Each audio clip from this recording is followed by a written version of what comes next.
tinggi ya? Ada niat jelek dari pengakuannya itu. Iya ya. Ada apa apa istilahnya itu, mereka tidak terlalu pede dengan dirinya sendiri. Saya sepakat ya. Tidak terlalu pede dengan dirinya sendiri, bisa menapaki kehidupan yang berat ini tanpa mengaku turun Nabi. Mereka mampu. Iya betul. Mereka tidak akan mampu seperti saat ini. Hanif Alatas tidak akan merasanya. Bukan Hanif Farhan ya? Iya, bukan Hanif Alatas. Hanif Alatas merasa dia tanpa mengungkap cucu Nabi. Betul. Rizik Syihab merasa dirinya tidak akan jadi ketua FPI lagi, dihormati, dilulukan tanpa mengaku cucu Nabi. Lutfi bin Yahya merasa bahwa kalau sudah diputuskan oleh negara atau oleh institusi manapun bahwa mereka bukan cucu Nabi, dia menganggap tidak pede bahwa dia akan bisa untuk mencapai derajat-derajat yang telah mereka capai hari ini. Dari ketidakpedean mereka itu mereka marah. Betul. Ketika mereka terbukti bukan cucu Nabi, Lutfi bin Yahya marah, Rizik Syihab marah, Hanif Alatas marah. Saya katakan Jokowi jadi presiden tidak mengaku cucu Nabi.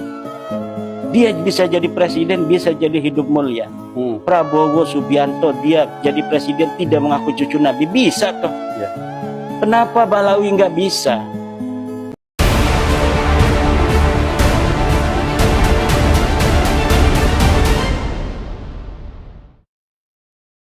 Para kesepuhan kampung Kaliwungu, desa Klirong,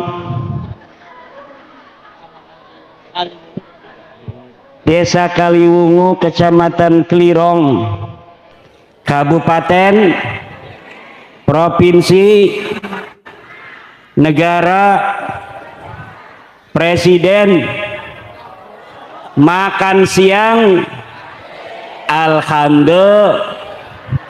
Baru kali ini selama Indonesia merdeka ada makan siang gratis, alhamdulillah. Ibu-ibu ndak usah masak, suaminya kasih aja makan siang Prabowo gitu, alhamdulillah. Desa Klirong ini, Klirong, desa Kaliwungu itu di Kendal, ada pondok pesantren Kaliwungu, ada Apik, ada Aris, ada pondoknya Dim dan lain sebagainya. Saya pernah ngaji tafsir Jalalain dengan Asirul Jalil di Kaliwungu. Desa Kaliwungu, kecamatan Klirong. Ini Klirong ini kali punya rong, terowongan. Jadi rong itu terowongan kan. Ini adalah jejak-jejak daripada kemegahan Kesultanan Mataram. Prajurit-prajurit Mataram itu zaman dulu sudah bisa membuat terowongan dari Mataram sampai ke Bumen. Kalau kita baca sejarah di Vietnam itu Vietcong, tentara-tentara gerilya dari Vietnam, dia dapat mengalahkan Amerika itu diantaranya karena adanya rong-rong, terowongan-terowongan yang dibangun sebagai basis penyerangan dan persembunyian tentara-tentara Vietcong. Amerika kalah oleh Vietnam karena adanya terowongan-terowongan tentara.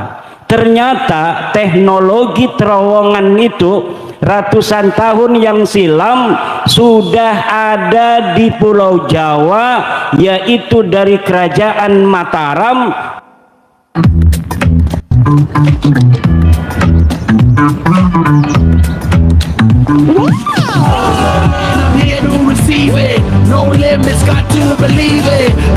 eFootball. Get messy now. Investor kripto itu kebutuhannya beda-beda, tapi pintu menjawab semuanya. Invest, trade, Web3, all in one place. Download Pintu sekarang. Memang menurut siapa namanya penjelajah dari Portugis, namanya Tommy Pires itu bikin sebuah buku, namanya buku harian daripada Tommy Pires ketika datang ke Jawa. Ketika Tommy Pires dari Portugis datang ke Jawa, Tommy Pires mencatat bahwa pada tahun 1500-an di Pulau Jawa ini sudah ada kapal-kapal besar yang dibikin oleh orang-orang Jawa. Kapal Portugis yang paling besar itu namanya Anuncidia. Panjangnya 70 meter. Tapi kapalnya orang Jawa itu bisa mencapai 300 meter. Jadi betapa teknologi yang dimiliki oleh orang Jawa sebelum dijajah oleh Belanda itu lebih hebat daripada Eropa. Kesultanan Mataram itu sebelum dijajah Belanda sudah bisa bikin meriam dan banyak pabrik meriam. Kesultanan Banten Sultan Tirtayasa 1600 itu sudah bisa bikin bedil.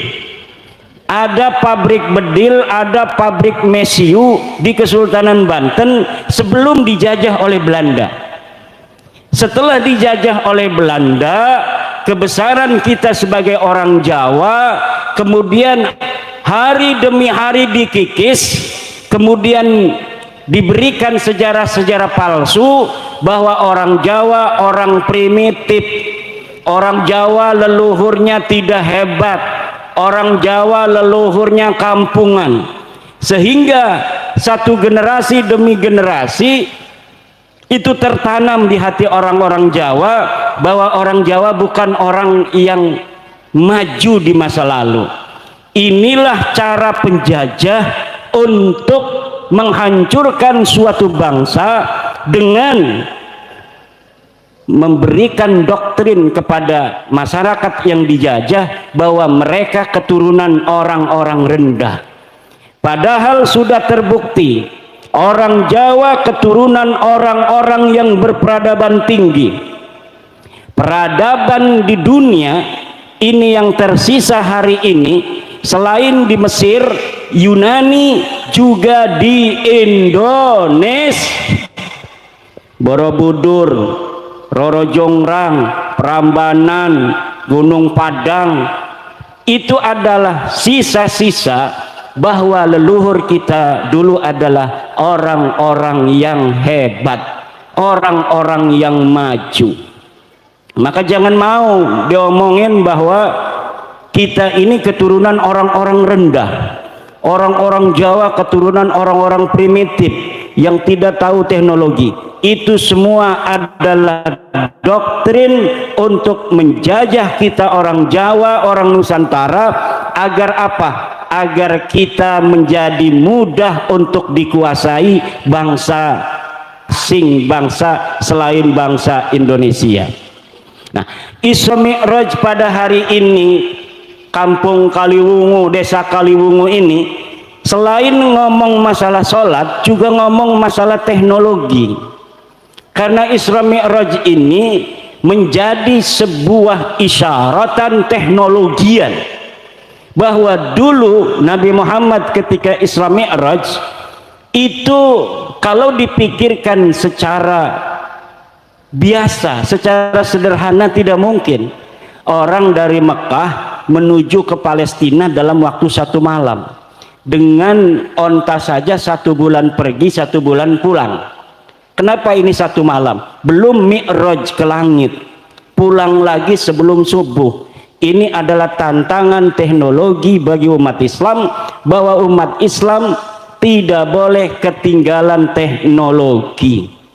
Sebelum Nabi Muhammad itu diisrokan, dibelah dadanya. Ini adalah tantangan kedokteran, bahwa manusia itu dadanya bisa dibelah tapi dia masih bisa tetap hidup.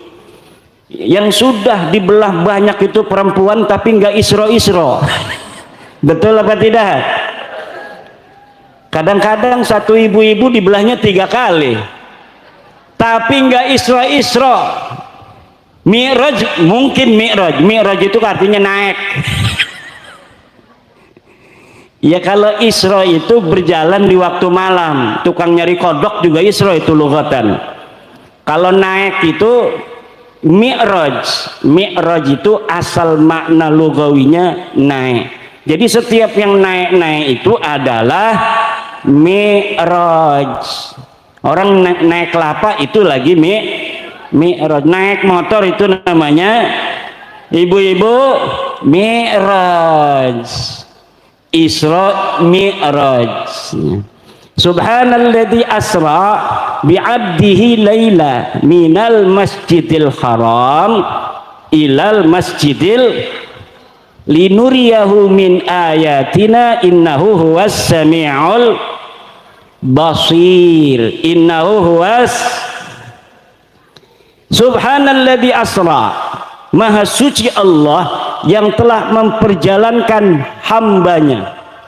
Hadaya dulu anna nabiyya urija bil jasadi war ruh li'anna Allah abbara bi abdun ruhan wa jasadan.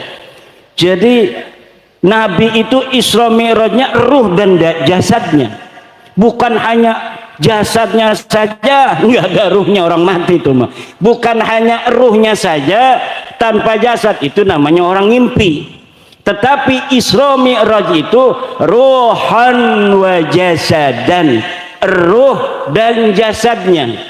Falidzalika abbara bi subhanallah. Subhanallah ini adalah menunjukkan hal yang besar. Kalaulah Nabi itu Isra Mi'rajnya hanyalah ngimpi, nggak usah pakai subhanallah. Wong saya juga pernah ngimpi, betul apa tidak? Kita adanya di Kebumen, ngimpi ke Jakarta. Itu aneh apa tidak? Tidak biasa. Tidak usah pakai subhanallah. Tapi karena Allah mengatakan subhanalladzi hada yadullu ala anna qaunil mi'raj bil jasadi war ruh li'annahu amrun mustaghrab, amrun ajib, sesuatu yang aneh, sesuatu yang luar biasa. Falidzalika abbara bi subhanalladzi. Kalaulah mimpi nggak usah pakai subhana. Ini orang yang tidak percaya Isra Mi'raj ini jangan gegabah, hukumnya kafir, Bu. Kenapa? Karena dalilnya Isra itu qat'iyyud dilalah wa qat'iyyul wurud. Qat'i hukumnya. Kalau Mi'raj itu hanya fasek. Orang yang tidak percaya Nabi Muhammad itu Mi'raj jasad dan ruhnya itu fasik. Tapi tidak percaya pada Mi'rajnya mutlaqan itu hukumnya kafir. Li'annahu sabitun bil ijma'. Sabitun bil ijma' wa man angkara ma sabata minad dini bil ijma'i fahuwa kafir. Orang yang tidak percaya adanya sesuatu yang telah tetap sahih dari agama, maka dia hukumnya kafir. Wal mi'raju sabitun bil ijma' bi annahu waqi' walakin ikhtalafal ulama fi annal mi'raja bil jasadi am bir ruhi ma'an. Qalatil mu'tazilah, kata orang Mu'tazilah, kalau Isra Mi'raj betul jasad dan ruh. Tapi kalau Mi'raj hanya ru'yah manamiyah. Apa namanya? Ru'yah manamiyah, ngimpi saja kalau Mi'raj. Tapi Mi'rajnya terjadi karena itu sabitun bil ijma' bil ahadisil mutawatirah. Hadis-hadisnya mutawatir. Nabi pergi ke langit pertama, nggak boleh masuk dengan Jibril. Ditanya, hei Jibril, kamu siapa? Saya Jibril. Wa man ma'aka, siapa yang bersama kamu? Muhammad. Aursila, apakah dia sudah diangkat jadi rasul? Naam. Tafadhal. Baru masuk. Setelah di langit kedua dijaga lagi, mau kemana lo? Siapa lo mau masuk langit kedua? Ana Jibril. Wa man ma'aka? Siapa yang bersama kamu? Muhammad. Abu Isa, apakah dia sudah diutus jadi nabi? Betul, dia sudah diutus. Baru dibuka. Susah bu mau Mi'raj itu. Susah mau Mi'raj. Makanya kata Imam Kusyairi, al-mi'raju la yaqa'u li ghairil Mustafa. Mi'raj itu tidak terjadi bagi selain Nabi Muhammad sallallahu alaihi wasallam. Ada orang ngaku-ngaku Mi'raj semalam 70 kali bu.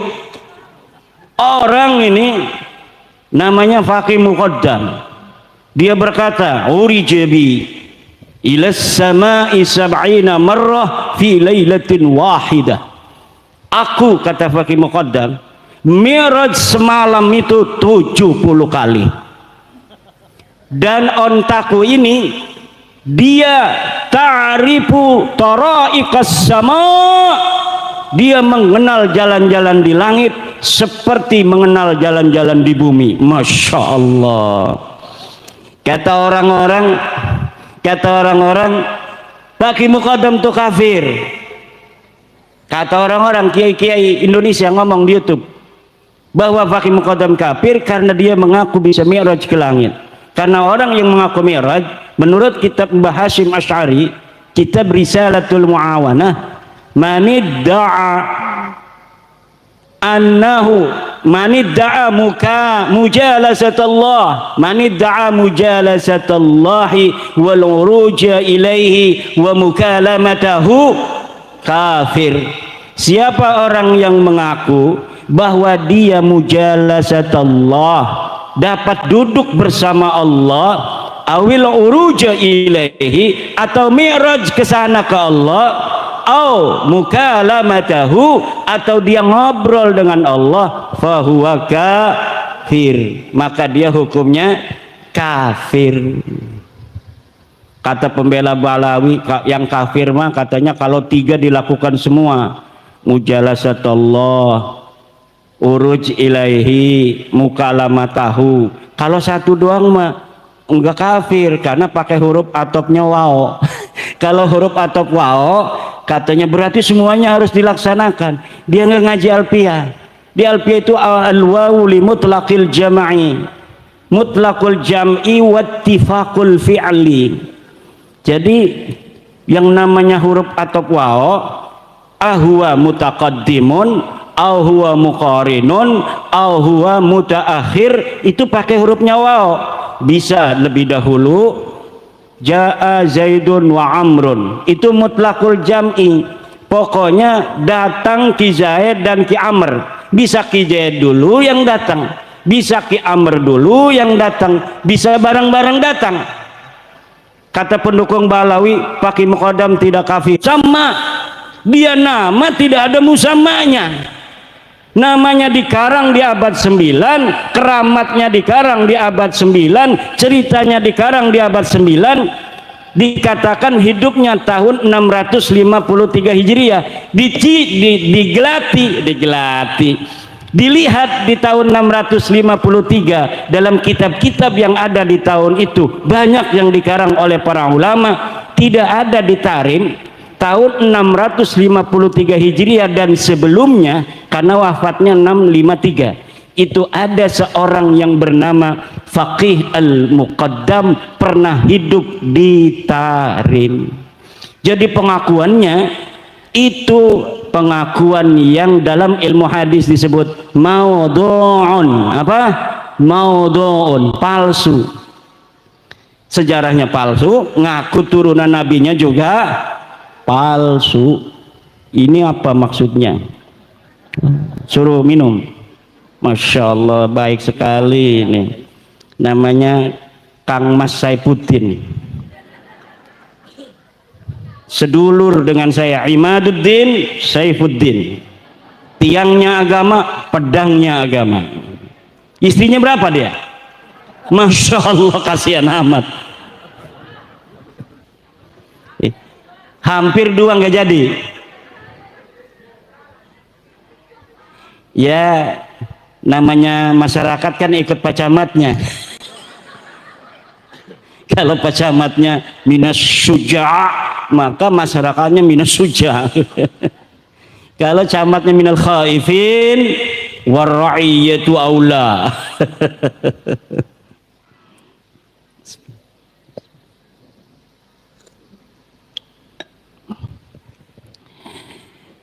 Saya ibu-ibu ngomong pakai muqaddam sebagai orang bayang yang tidak ada sejarahnya, tidak ada sosoknya, ini disangka dibayar oleh Cina katanya. Ini Kiai Imad ini membatalkan nasab Balawi karena dibayar oleh Cina. Kata saya, urusannya apa Cina sama saya?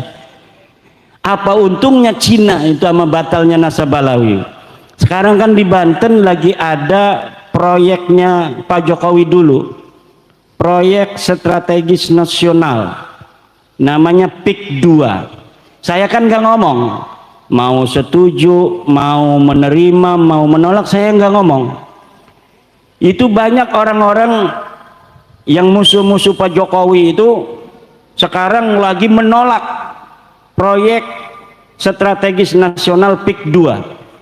Lalu karena saya diem aja, tuh lihat Kiai Imad, kalau nasab Habib aja dikejar, tapi adanya penjajah Cina katanya di Tangerang, Banten, dia diem saja. Aktivis-aktivis sudah menolak, tapi Kiai Imad diam saja. Itu tanda bahwa isu nasab ini dibayarin oleh Cina PIK 2 katanya. Bos, itu PIK 2 itu proyeknya Baklawi, bos. Aguan itu orang Cina, tapi yang ngejalanin proyeknya itu Baklawi, namanya Mu'annas Al-Aidid. Dia Baklawi, dia Kabib. Kalau saya ngelihat Baklawinya, saya langsung nolak. Tapi orang nolak, orang menerima itu harus tahu apa yang ditolak, harus tahu apa yang diterima. Jangan kita nggak ngerti apa-apa kita menerima, jangan kita nggak tahu apa-apa kita menolak. Saya nggak ngerti PIK 2 ini jenis kelaminnya apa, ini makhluk model apa ini PIK 2. Kenapa? Karena saya belum mendapat penjelasan sebenarnya seperti apa, proyeknya apa, manfaatnya apa, kerugiannya masyarakat apa kalau diterima. Nah, kalau sudah ada ilmu koma bi an ilmu bipik wa PSN, baru kita boleh mengatakan menerima, boleh mengatakan menolak. Karena saya komisi fatwa, ketua komisi fatwa Majelis Ulama Indonesia Provinsi Banten, kemarin saya di SMS, Kiai hari Minggu tolong survei di PIK. Ini dari perintah MUI Banten. Nanti komisi fatwa yang menentukan secara maqasidus syariah apakah diterima ataukah tidak. Kata saya, buat apa kalau kita terjun ke lapangan tapi tidak tahu master plan-nya apa? Saya mohon dikirimkan dari PIK gimana, dari bapedanya gimana, dan alhamdulillah sudah dikirimkan baru kemarin di mobil. Saya baca, tinggal saya terjun ke lapangan, baru setelah kita tasawur. Nah, kita menentukan hukum itu harus tasawur. Al-hukmu bisyai'i far'un an tasawurihi. Menghukumi sesuatu adalah cabang dari tasawurnya. Kalau kita menghukumi sesuatu, menerima atau menolak tanpa tahu tasawurnya, maka itu orang gendeng. Tasawurnya dulu, tasdiknya dulu, lalu bagaimana manfaatnya, mudaratnya kita timbang secara maqasidus syariah, baru kita menentukan sikap. Tapi banyak orang yang kesusu, belum apa-apa menerima, belum apa-apa menolak. Lah harus ditimbang. Setiap proyek yang dijalankan oleh negara pasti tujuannya kesejahteraan rakyat, Bu. Kalaupun ada di bawah itu hal-hal yang tidak sesuai dengan aturan itu teknis lapangan, harus diselesaikan secara lapangan. Nah, kalau misalnya harus menunggu secara konvensional, itu Banten Utara yang sekarang mau dibangun itu kalau ngandalin Pemda kabupaten itu mungkin 100 tahun lagi baru bisa dibangun. Makanya ibu-ibu kalau ada pembangunan dari pemerintah, terima dulu, nanti dilihat madarat manfaatnya, jangan nolak aja, nanti nggak maju-maju. Pak Camat mau bikin jalan, nih apa nih tujuan Pak Camat, kita tolak karena mungkin Pak Camat ini mau nyari untung. Jangan begitu, maslahatnya buat rakyat, maslahatnya buat masyarakat. Jadi sekali lagi, bahas nasab ini bukan karena sesuatu hal di lain kita. Ini adalah intern Nahdlatul Ulama. Karena yang masih percaya Habib putune Nabi ku ya cuma NU. Wong liyan mau wis ora percaya Habib iku putune Nabi sing jaman bengen. Muhammadiyah iku ora percaya Habib putune Nabi sing bengen. Makanya Muhammadiyah sugih 300 triliun duit tega. Muhammadiyah duitnya 300 triliun Bapak. Al-Irsyad orangnya sekarang intelek. Kenapa Al-Irsyad itu intelek, kaya? Karena mereka sing bengen wis ora percaya Habib putune Nabi. Lah wong NU masih makenen bae. Nang apa? Duitnya kaken didawir. Ih, keluarin semuanya. Ya, gimana mau liburan? Harga hotel murah. Ini yang ku cari. Diskon hotelnya bikin dompet happy. Liburan jauh lebih murah se-Indonesia. Cuma di Agoda. NU fenomena. Uang aku putune Nabi, tapi akhlaknya adoh karo Kanjeng Nabi ku dadi bingung. Lah lamun kita ngedeleng Gus-gus ki ya. Anaknya kiai akhlaknya kayak kiai, tawadhu, ngajine kewekel, sampai diajarine kedudune ngabae dilempar ning pondok sejen. Supaya apa dilempar ning pondok sejen? Supaya ngerasani premen dadi santri, mangan asal lana, turu asal turu, ngising asal ngising. Iku santri.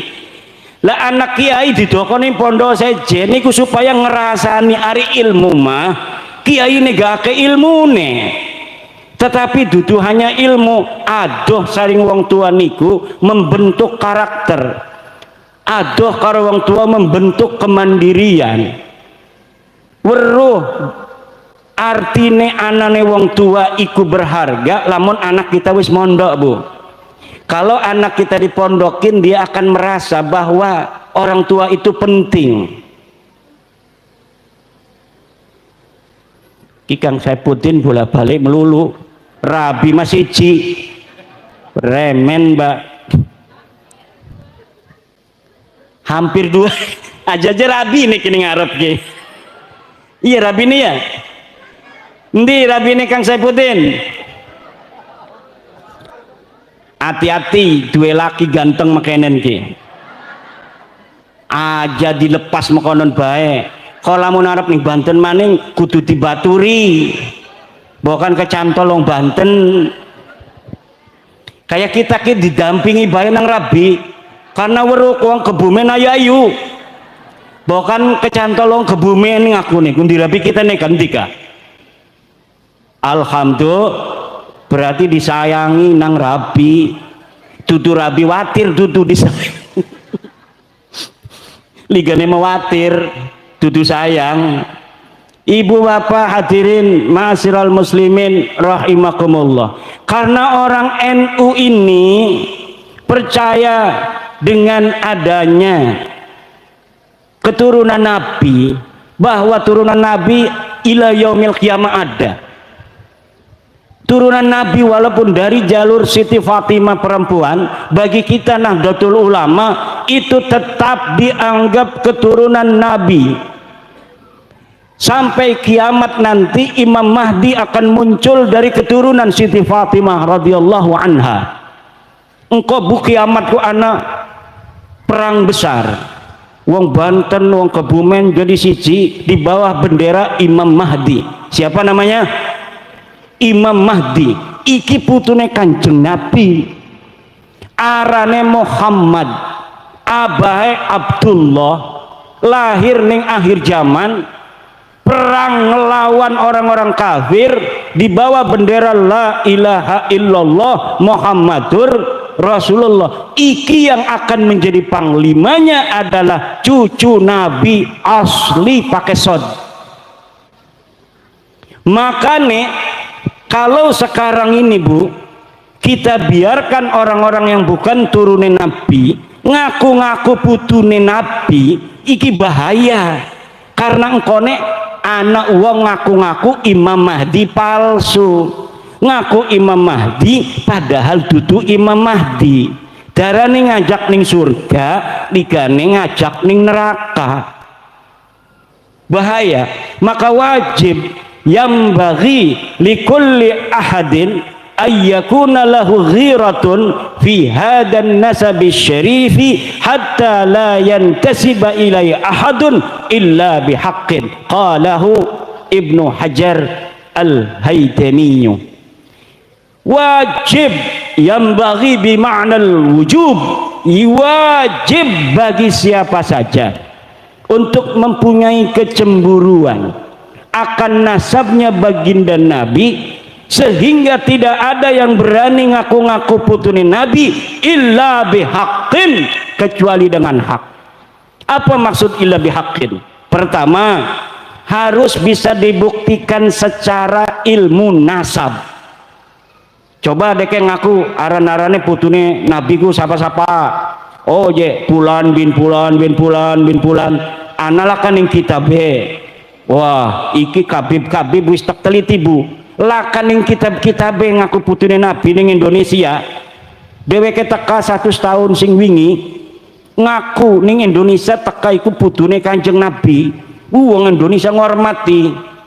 Duwe ayam siji dinekno, duwe wedhus siji dinekno, duwe rabi kadang-kadang dinekno. Nah, untuk bila ligane barang diteliti dudu putune Nabi. Dudu putune Nabi. Iki wis tak teliti-telitian taman bahwa kabib-kabib iku bin Syihab bin Semit, Topik Segap, Lutfi bin Yahya iku dudu putune Kanjeng Nabi, putune Ubed arane. Mang Ubed iku digelati ning sejarah laka arane laka uwong. Laka arane laka uwong, katanya mengaku dia hidup 383 Hijriah, ngaku jadi putune dadi anake Ahmad bin Isa. Ahmad bin Isa iki putune Kanjeng Nabi asli. Ana ning kitab Tahdhibul Ansab nulis anake Isa bin Muhammad arane iku apa Ahmad bin Isa. Iki putune Nabi asli. Nah, kemudian si kabib-kabib iki ngakune putune Ahmad bin Isa iki saking anake sing arane Ubed. Lah Ubed iki kita gelati ning kitab-kitab iku laka anake Ahmad bin Isa arane Ubed. Ahmad bin Isa putune Kanjeng Nabi asli iki duwe anake cuma telu, Muhammad, Ali karo Husain. Ora ono sing arane Ubed. Lah Ubed iki anake sapa? Ya dudu anake sapa-sapa, wong iki laka aja. Boleh nulis-nulis doang. Sikiki misalnya ana wong pengen ngaku putune Sunan Gunung Jati, arane Saifuddin misal, contoh doang. Arane Saifuddin, cuma deke inget aran abai doang. Abai mang Saifuddin ku sapa?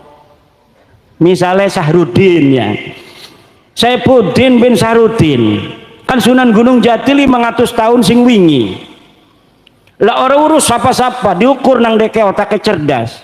Lamun zaman siki sampai Sunan Gunung Jati tahun 1570 berarti kudu ana aran wong 20. Lah deke ora kawang siji-sijine tulis pe uling aran.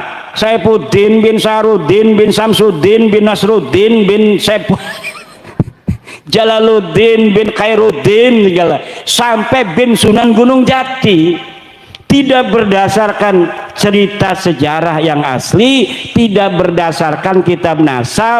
Orang takon-takon wong Banten, premen nasab wong Banten. Orang takon-takon wong Cirebon, premen nasab wong Cirebon ing Sunan Gunung Jati. Barang diakuraken wong Cirebon, Sunan Gunung Jati dua anak pasarean sing dua keturunan ning Cirebon, ning Banten arane Hasanuddin, laka arane Saifuddin.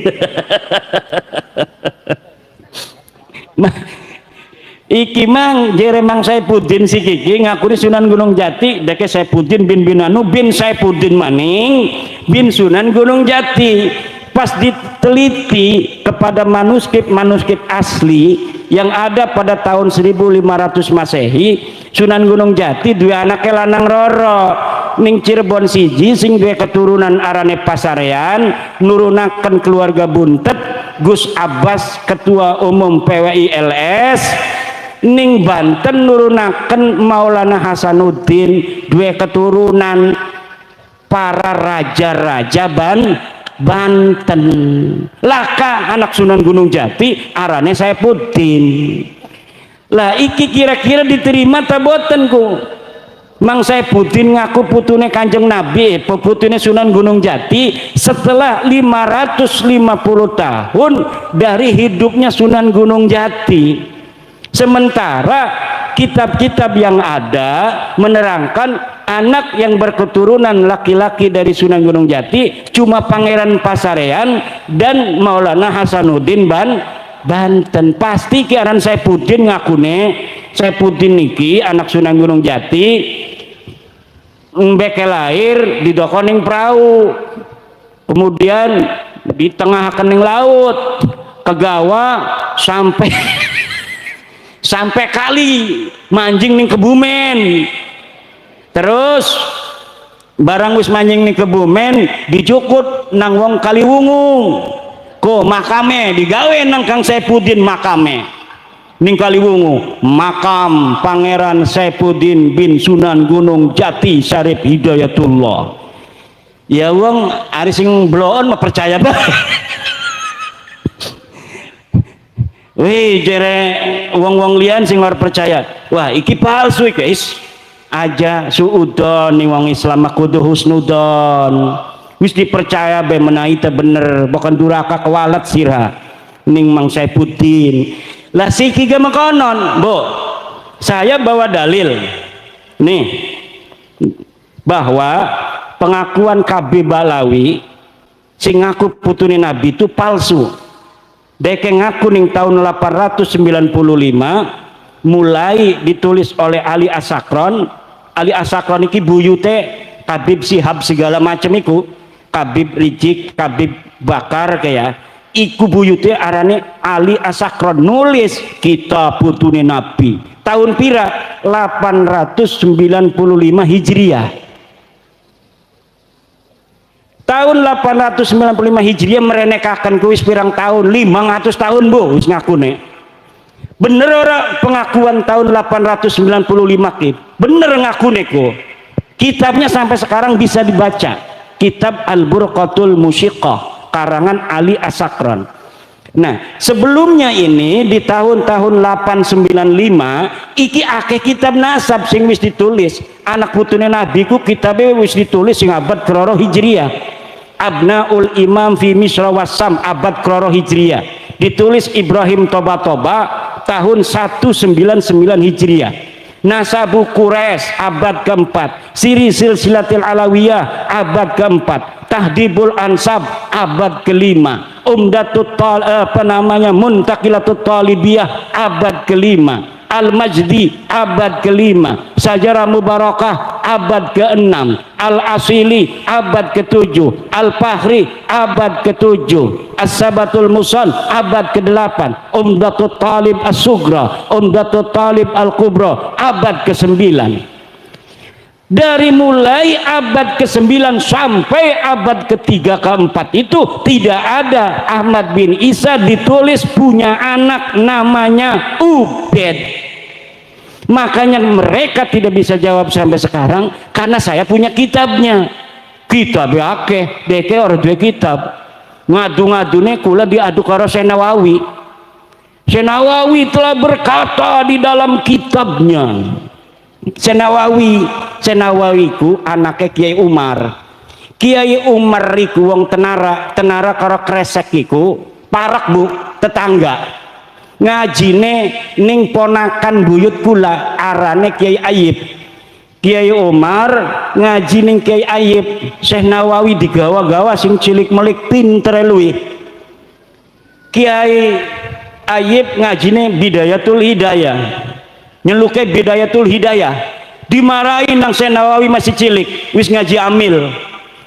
Jere Syekh Nawawi ning Kiai Umar, "Bah, gurune abaku goblok je." Nah ngapa tatong diarani goblok iku Kiai Ayib? Karena deke maca Bidayatul Hidayah.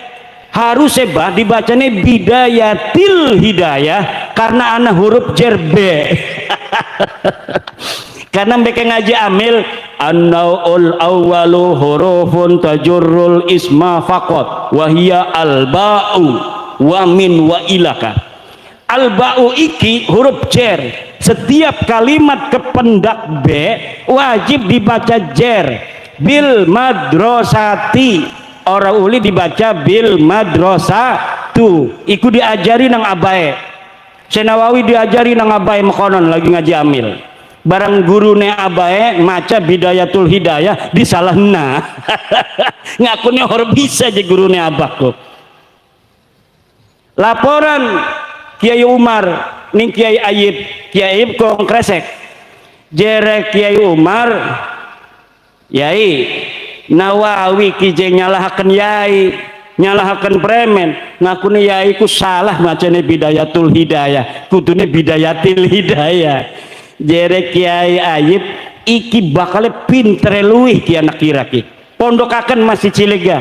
Dipondokaken ning Kiai Sahal. Ki Sahal iku anane ning Lopang Serang. Kisah haliki misanan malih kelawan Kiai Ayib. Iki Kiai Sahal punya murid Syekh Nawawi sekaligus ponakannya. Karena adiknya Kiai Sahal itu namanya Zubaidah adalah ibu daripada Syekh Nawawi Tanara Al-Bantani. Akhirnya apa? Mondok 5 tahun ning Serang langsung pengen ngaji ning Mekah. Pinter luwih Syekh Nawawi. Umure mbeke 15 tahun lebih iku wis pengen di Mekah. Syekh Nawawi tenara. Wong Kebumen mondok ning ploso baik rasane adoh. Mondok ning ploso adoh je mondok ning ploso. Lah wong bengen mah mondok ning Mekah, Bu. Pada ning Mekah tahun 1945 sejak merdeka ku. Wong Banten wis ora pada mondok ning Mekah. Lemau mah pada di Mekah. Sing barang tahun 1634 wong kresek iku mondok di Mekah. Buyut kula 1634 iku saning di Mekah. Kita masih ana ning perpusnas. Arane Al-Mawahib Ar-Rabbaniyah lil As'ila Al-Jawiyah. Iku ditulis oleh buyut kula. Tapi duduk karangan dewe. Kitabe karangan Ibnu Allan. Ibnu Allan mufti Mekah tahun 1634. Uangnya orang duit, tetapi jadi kaya raya. Kenapa? Karena sing mondok putune raja, putune sultan. Ngamplope dudu ngamplop duit. Apa ngamplope? Ngamplope berlian. Kenapa?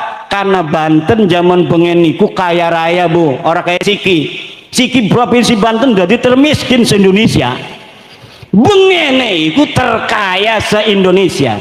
Coba lihat di Inggris. Puisi-puisi Inggris tahun 1500-1600 itu selalu berbicara tentang negeri emas di Nusantara. Apa namanya? Banten. Tetapi sekarang coba termiskin di Indonesia, di antaranya anak Banten nih kono ikut. Allah.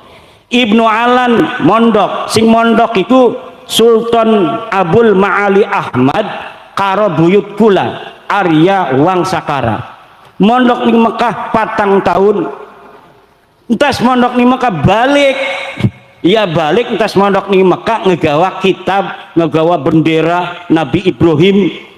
Kemudian apa arane ku maning kitab tasawuf Insan Kamil dan lain sebagainya.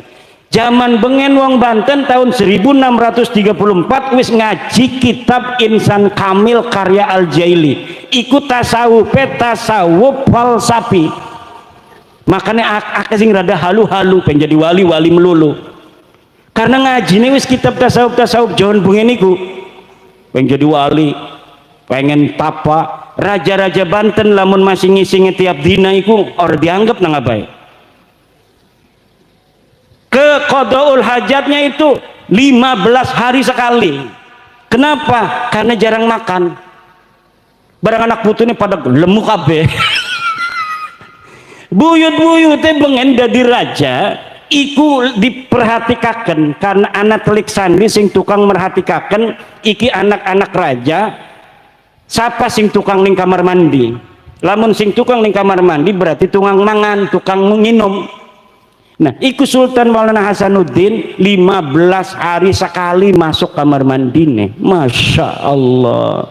Maulana Yusuf masih mengkonon, Maulana Muhammad Nasruddin masih mengkonon, masih nom mati tapi dek kema perang mati ning Palembang. Dua anak Sultan Maulana Abdul Mapahir masih mengkonon.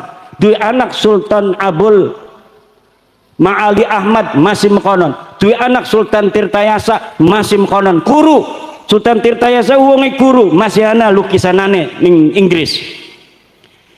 Setelah dikuasai Belanda, entah Sultan Tirtayasa embeke pada biasa kena penyakit.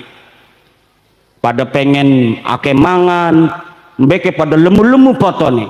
Dideleng nang kula foto duta besar Banten gena Inggris wis lemu wonge. Wah, iki wis ake mangan. Itu sedurunge kuru-kuru tukang tapa. Alhamdulillah. Banten karo Mataram iku sedulur. Saking duhure pada tapi saingan barengan. Iku Sultan Agung duwe pabrik meriam. Sultan Agung duwe pabrik meriam ngelawan Belanda. Wah, lamun Banten kalah maning kita di anak buah kita teger iki. Jadi Banten pengen dikuasai Belanda kalah, tinggal Banten di sedulung kalah. Jadi siapkan meriam. Jere Sultan Mataram, Sultan Agung. Siapkan meriam. Latihan ngadepin Surabaya. Dual, antem majur sing dilatih-latih.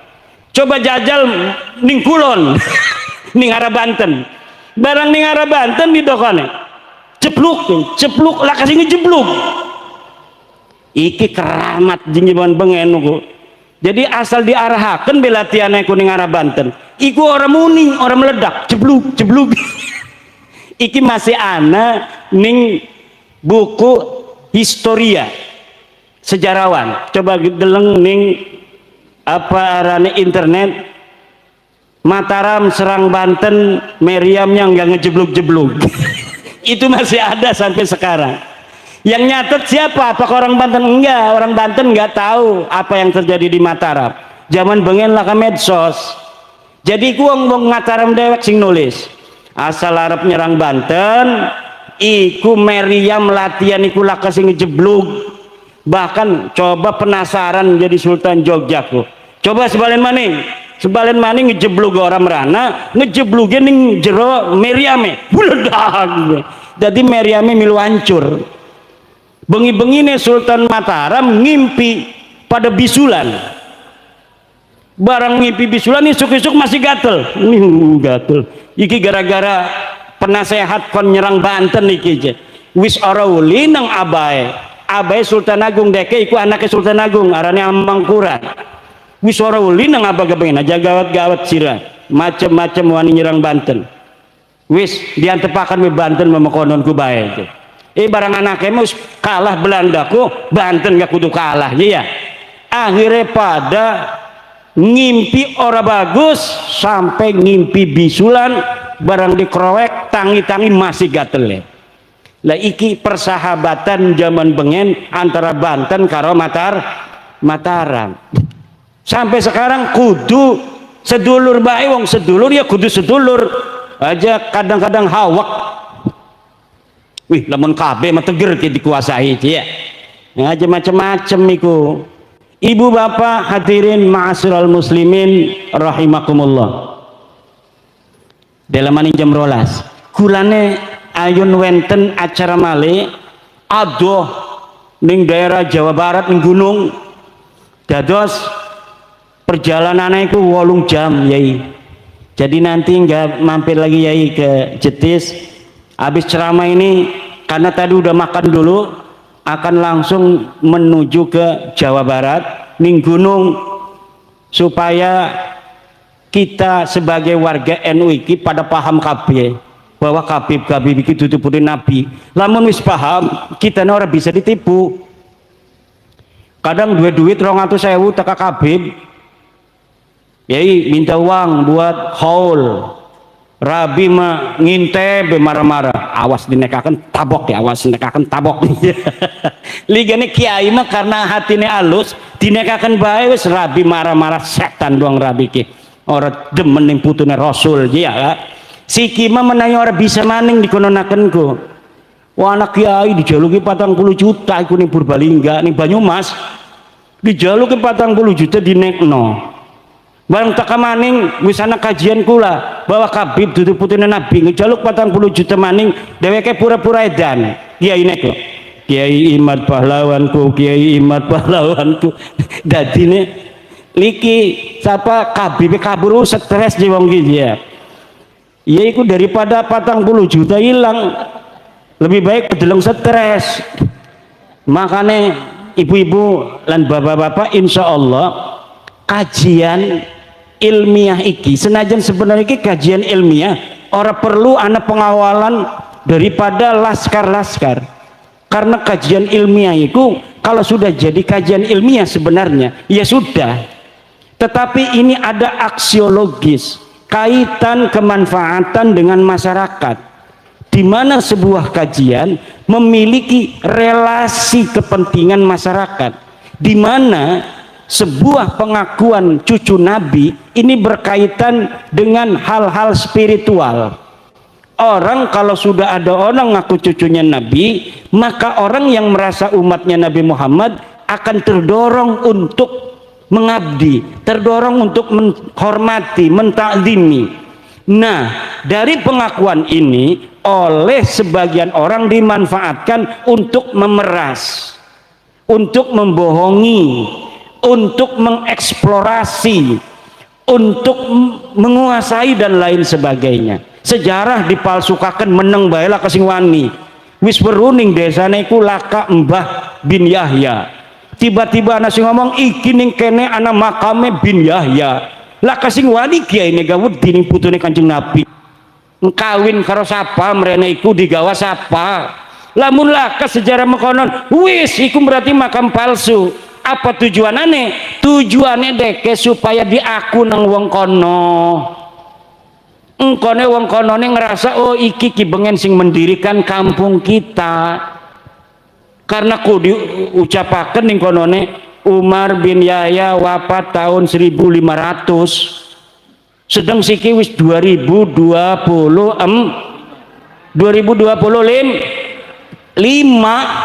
ratusan tahun wis. Wah, aja-aja sing ora-ora makan bener iki. Bengene berarti sing ngedirikan kampung kita ke Habib je. Arane Umar bin Yahya kumbuk tine makamnya nang kono. Jadi barang teka wong ngaku putune Umar bin Yahya iki, wah tuh wong kampung Kaliwungu pada ngormati kabeh. Ikilah pendiri daripada kampung kita ki je, anak putune ku dihormati. Ana sing mai lepet, ana sing mai sintrong, ana sing mai duren, ana sing mai duit, ana sing wis segala-gala. Balik dheweke, woi mobil penuh, alhamdulillah.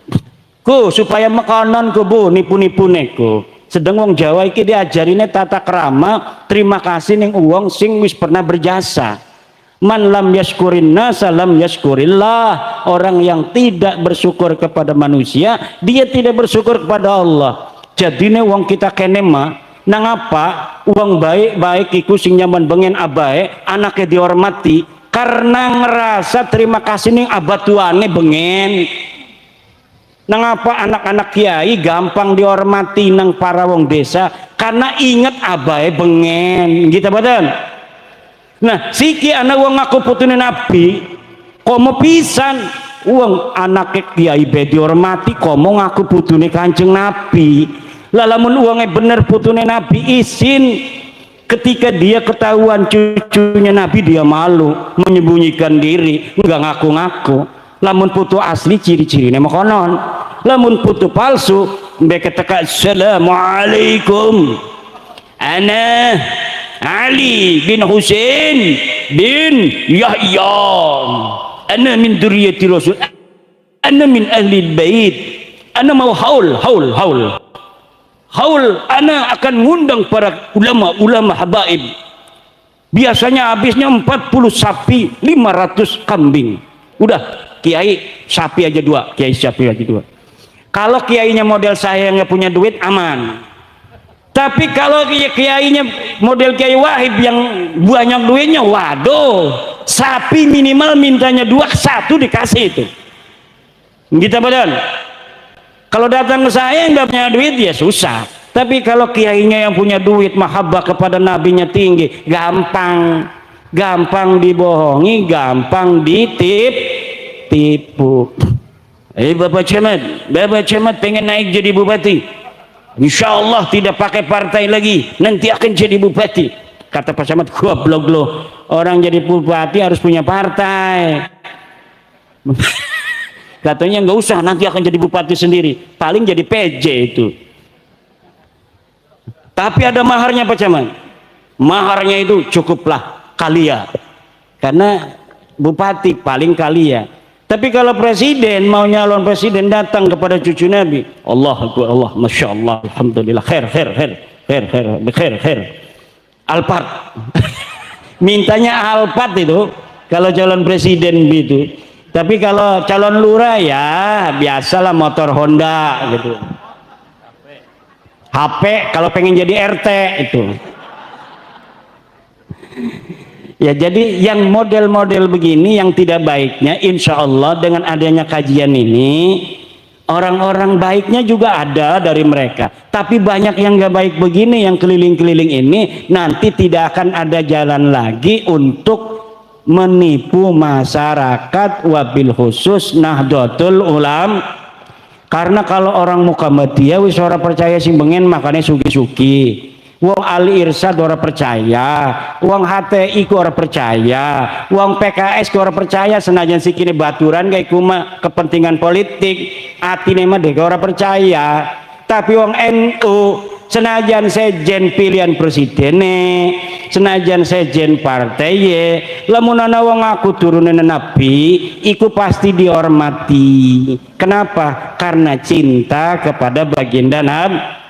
Oleh karena itu kita harus semuanya mempunyai kepedulian, ustadznya di kampung, kiainya, pemudanya, ansornya, MWC-nya, untuk memberi kesadaran pada masyarakat. Jangan mudah percaya pada orang-orang yang mengaku cucunya Nabi. Takoni lamun deke ngaku putune Nabi, haplogrupnya apa? Kalau bilang haplogrupnya J1, kemungkinan besar cucu Nabi. Tapi Kabib iki wis dites DNA, iku haplogrupnya G. Iku wong India. Wong India pindahan sing Kaukasus, pindah sing Kaukasus ning India, pindah ning Oman ning Mirbat, pindah ning Yaman. Iku dudu wong Yaman acan. Dudu wong Arab acan, wong endi? Wong India. Makane Najwa Shihab wis di tes DNA deleng ning internet, hasil DNA Najwa Shihab iku 48% mitokondrianya itu berasal dari India. Dudu wong Arab. Mudah-mudahan barokah Semua orang Kaliwungu sama Allah Subhanahu wa taala diangkat derajatnya. Sugi kabeh anaknya jadi kiai, jadi presiden, nambah kabeh rabine, amin. Terutama Kang Saifuddin. Rabine marah aja digaoni duren kiai mokonon kucing. Ibu bapak hadirin masyaallah muslimin rahimakumullah, nuhun para kiai, mohon maaf bercanda-bercandanya karena kita ngerasani duduwong lian karo wong Kebumen ngomongnya mirip karo wong Jawa nang Banten. Semoga tali persaudaraan ini tidak akan selesai sampai terus ila yaumil qiyamah. Bangsa Indonesia semuanya barokah dengan negara Pancasila dan Nahdlatul Ulama. Wallahu huwal muwaffiqu ila aqwami thoriqin. Wassalamualaikum warahmatullahi wabarakatuh. Terima kasih buat teman-teman semua sudah nonton video ini dari awal sampai akhir, yang mana Kiai Haji Imaduddin Usman Al-Bantani dalam ceramahnya membahas tentang masalah nasab klan Ba'alawi. Dan juga di video kali ini Kiai Haji Imaduddin Usman Al-Bantani menyebutkan tentang masalah PIK 2 ya, PSN PIK 2 di Tangerang, yang mana di PIK 2 ini adalah proyeknya Ba'alawi, kata Kiai Haji Imaduddin Usman Al-Bantani. Dan di sisi lain Kiai Haji Imaduddin tetap membahas tentang masalah putusnya nasab klan Ba'alawi. Jadi Kiai Haji Imaduddin Usman Al-Bantani yang selama ini sama Muhibin itu dibilang cari pencitraan, cari apalah, dibilang kiai ya macam-macam lah yang di ini ya, sama para mimpin dan para habaib yang dikucilkan, dibilang kiai abal-abal, dibilang apalah, banyak yang dikatakan. Ternyata Kiai Haji Imaduddin Usman Al-Bantani sampai saat ini tesisnya tersebar di mana-mana dan orangnya tambah terkenal dan tambah dikenal oleh masyarakat luas. Pada awalnya tidak ada yang tahu kepada Kiai Haji Imaduddin Usman Al-Bantani, dan sekarang ini bukan hanya di Indonesia yang kenal nama Kiai Haji Imaduddin Usman Al-Bantani, bahkan ke mancanegara nama Kiai Haji Imaduddin Usman Al-Bantani pencetus tesis Klan Ba'alawi adalah Kiai Haji Imaduddin dikenal di luar negeri, di mancanegara ya, di beberapa negara nama Kiai Haji Imaduddin Usman Al-Bantani banyak dikenal ya teman-teman. Baik, jadi bukan tambah redup nama Kiai Haji Imaduddin, tapi malah tambah terkenal ya teman-teman. Malahan yang sebaliknya, yang selalu mengucilkan, yang bilang kiai abal-abal, yang bilang inilah gitu, itu tidak dikenal seperti Kiai Haji Imaduddin Usman Al-Bantani. Oke, terima kasih buat semuanya, semoga video ini bermanfaat dan sampai jumpa di video selanjutnya.